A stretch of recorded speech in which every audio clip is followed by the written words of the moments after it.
This is video 4 of example 8 dealing with the category at amortized cost. Now we have had a look at the calculation of the day 1 fair value. We used our cash flow function on our calculator.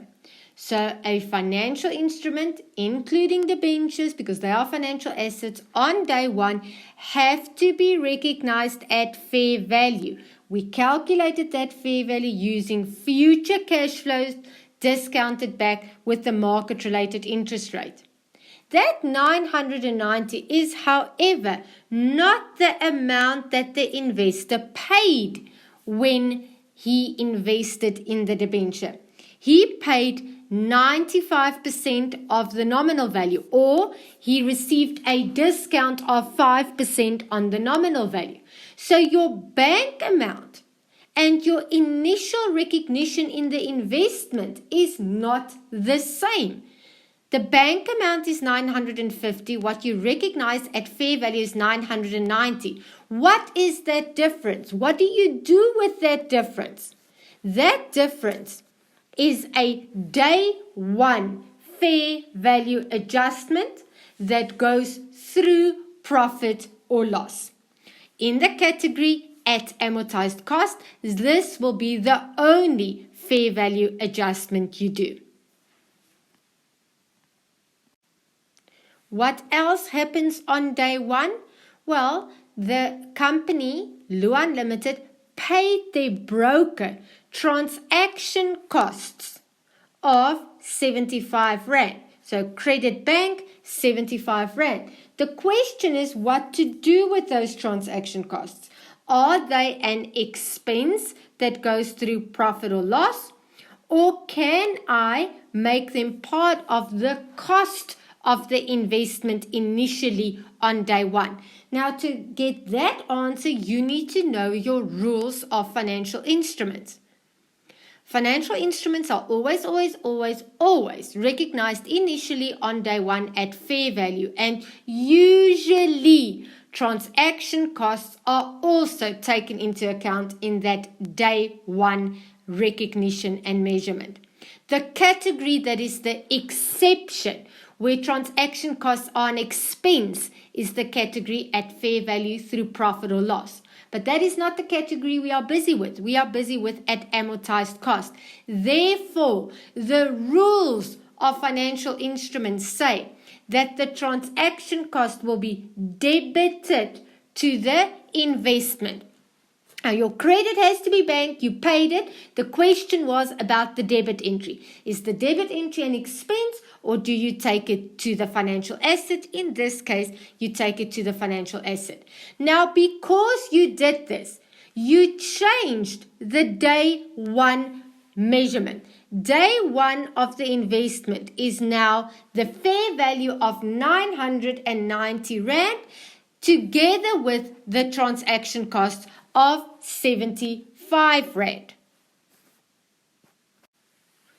Now, the debentures are measured and are recognized using the effective interest rate method. What do we mean with that? What is the effective interest rate?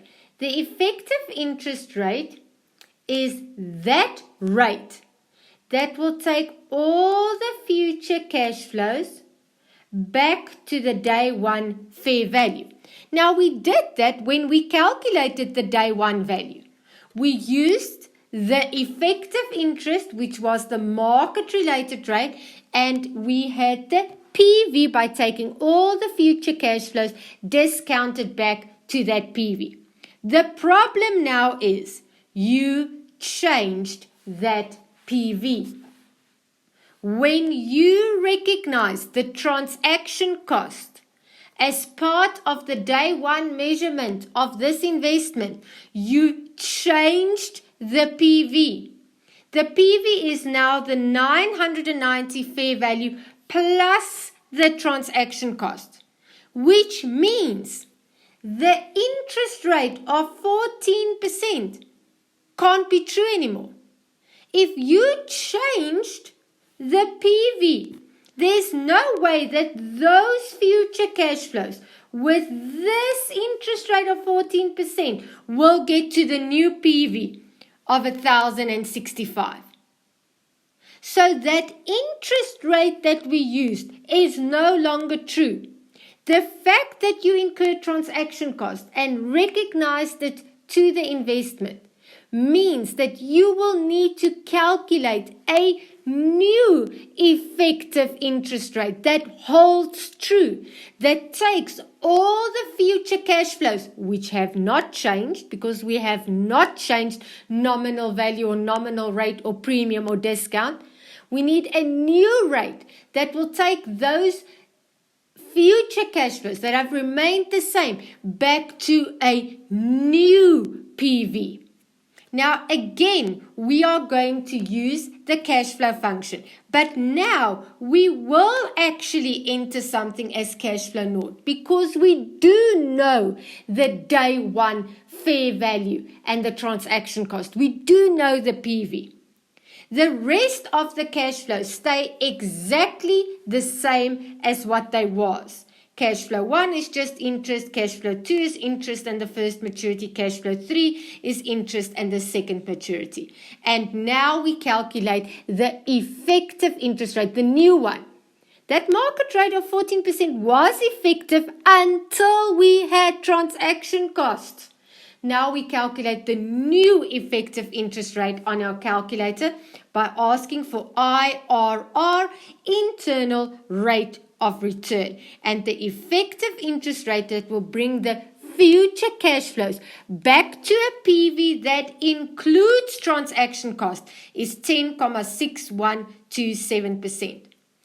If you did not have transaction costs, if Luan Limited didn't use a broker and didn't need to pay transaction cost, you would not need to do this second calculation because then your PV would not have changed. And then the market rate would be your effective interest rate.